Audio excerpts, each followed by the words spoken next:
Sometimes in life, those little things, those little moments, they're not quite so little.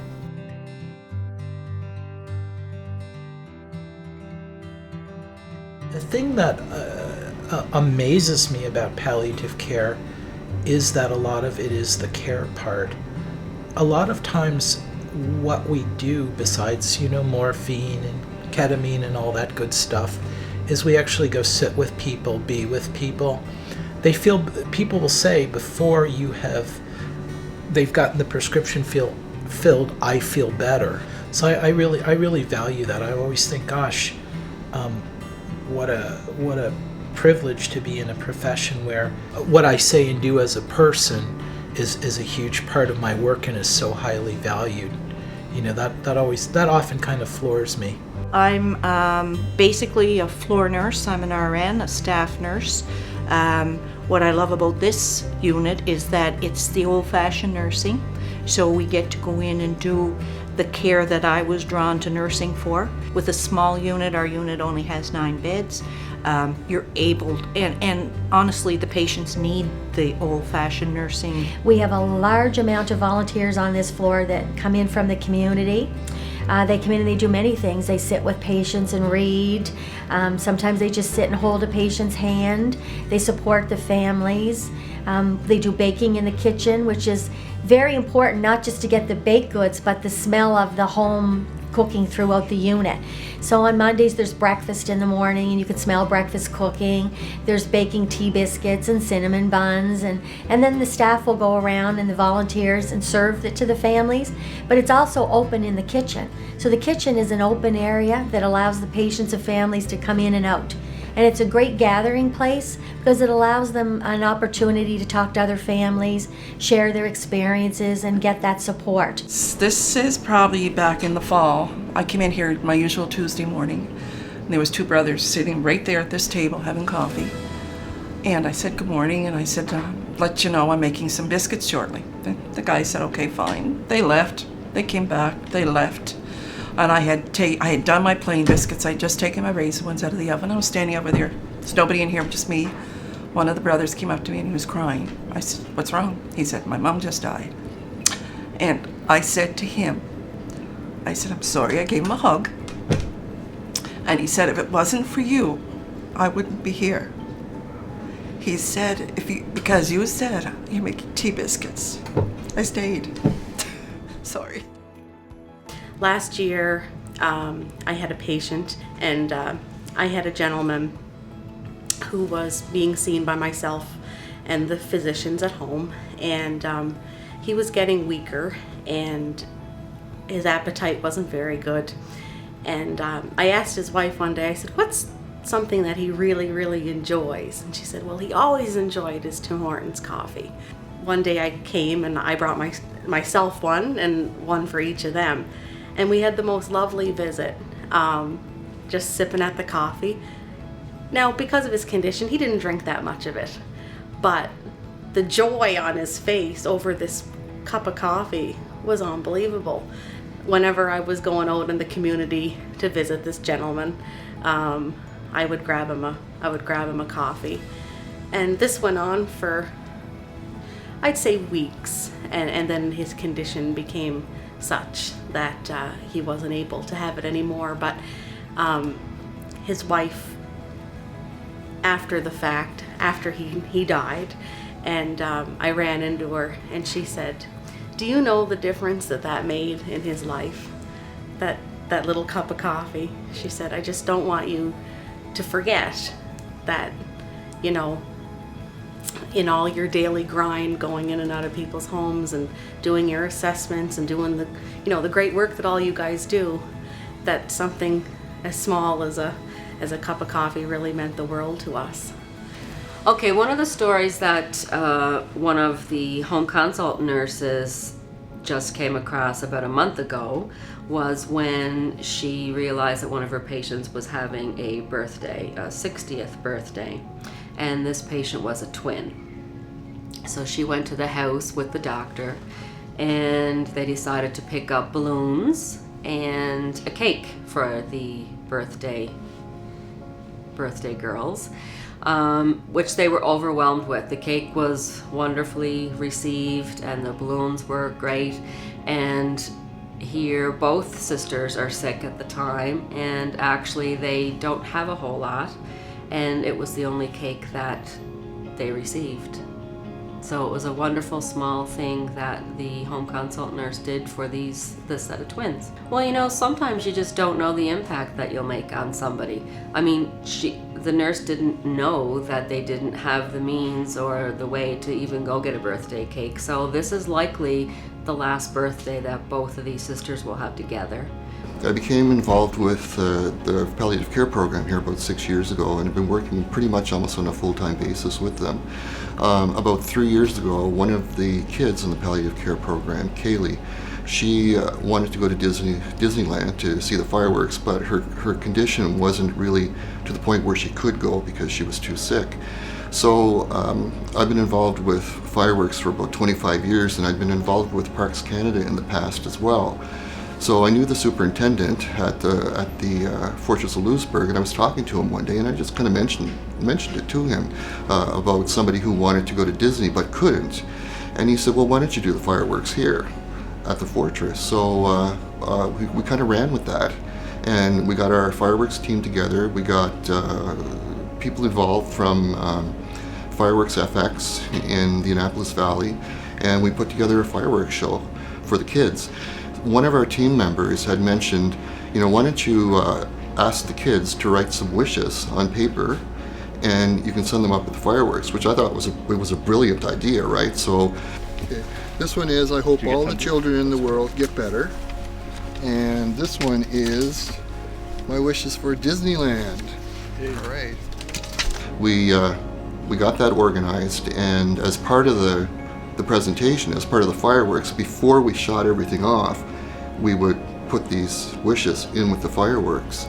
So that was that for us, and I think for the kids, was really an emotional time, and for the families and the parents on that as well. I think pretty much for everyone involved. Anybody who knows me knows that if there's a costume, I'm on board and I'm in it. So I really want it to be Elmo for the kids, because Elmo, of course, is a very it's a big figure for kids, for all kids in all generations. So to be able to play Elmo and to be in that moment, in that space at the time, and just see all those children just lost in fantasy for a few minutes was fabulous. To be able to give them a few minutes of fantasy is priceless. To see they follow you and they want to talk, and to hear Elmo's voice, it's magical for them, because they believe you're Elmo, or they believe that Mickey and Minnie are there. They believe it with all of their heart, and to see that is just it's beautiful, and to be part of it, priceless. I remember that Mickey and Minnie was there. Brought fireworks from Disney. Oh, they were awesome. And I pressed the big thing, like it looks like when you're gonna blow some dynamite up. 3, 2, 1!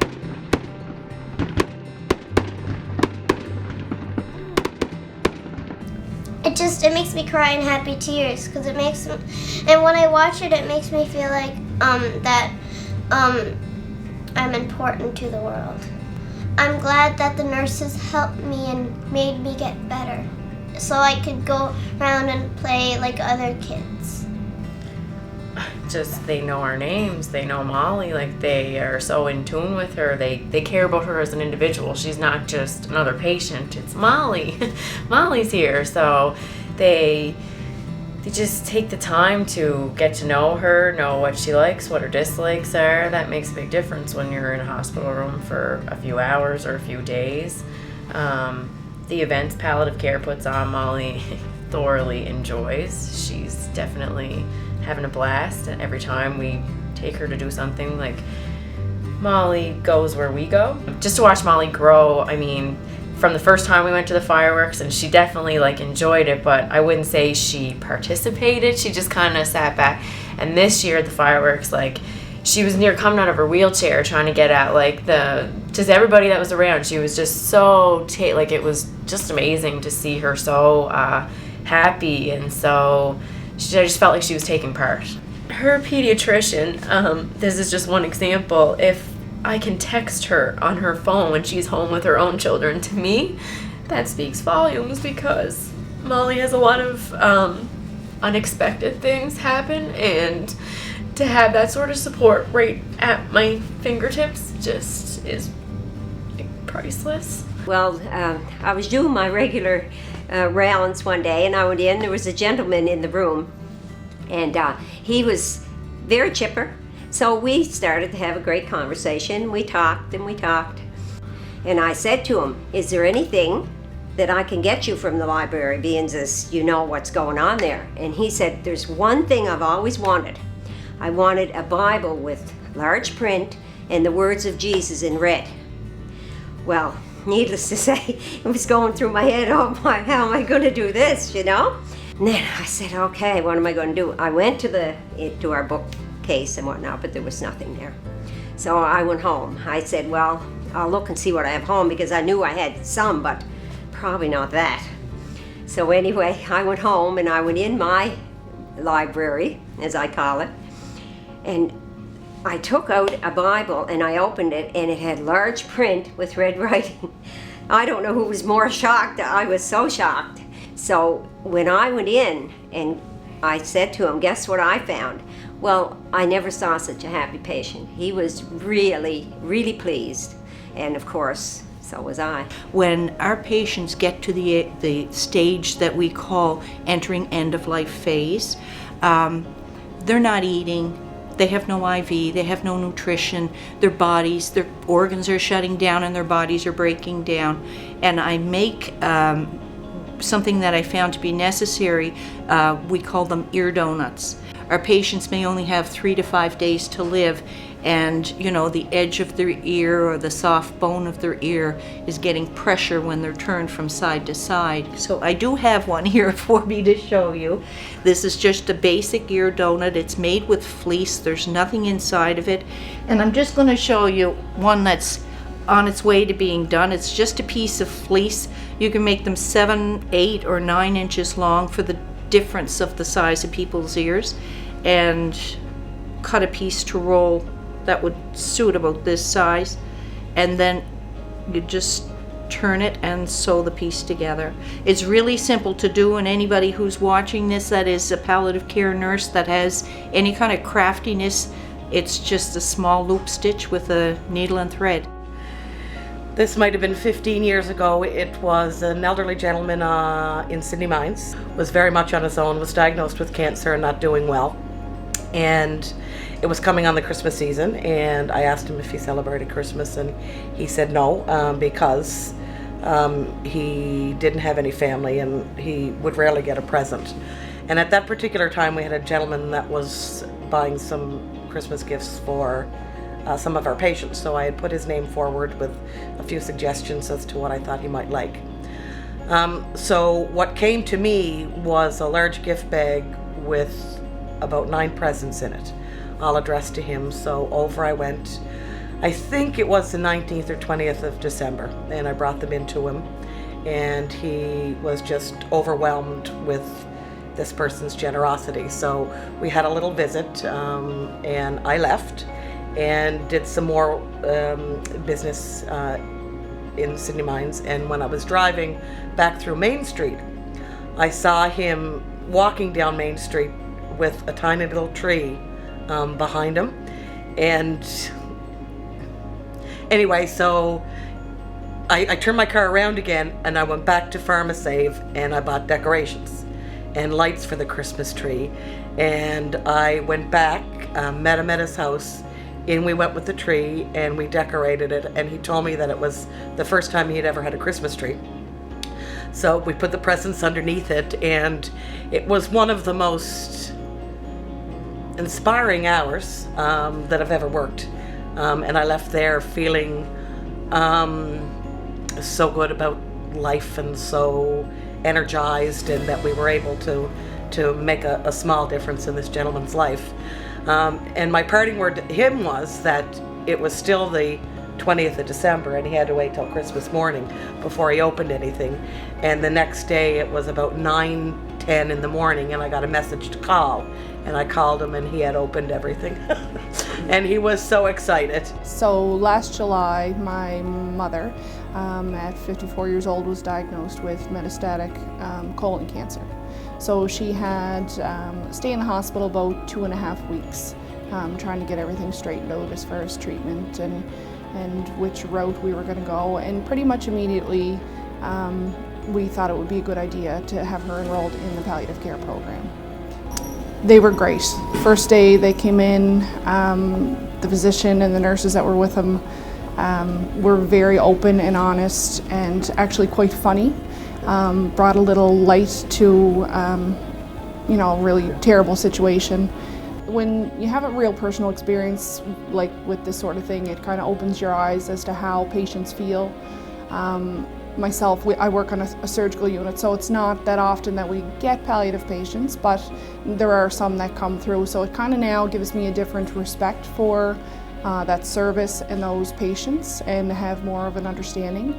And it's all the combination of things that you do for somebody while they're in hospital that make such a big difference. Like as far as when Mom was in, it was the bringing blankets when she was in hospital, make sure that she was warm, and not just for her, for family that were staying with her, anything that they wanted.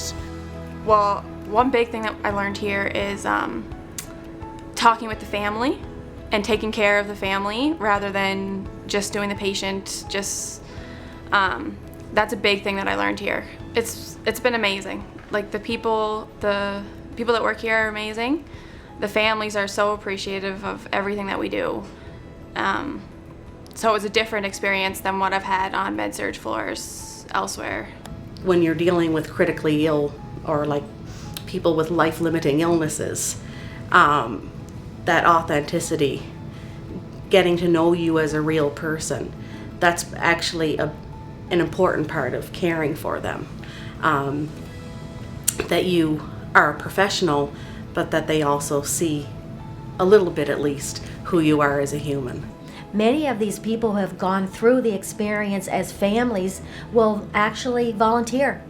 Once they feel that they've come to terms with their own loss, they'll call us and want to be a volunteer and want to take part because they felt so rewarded by the experience as a family.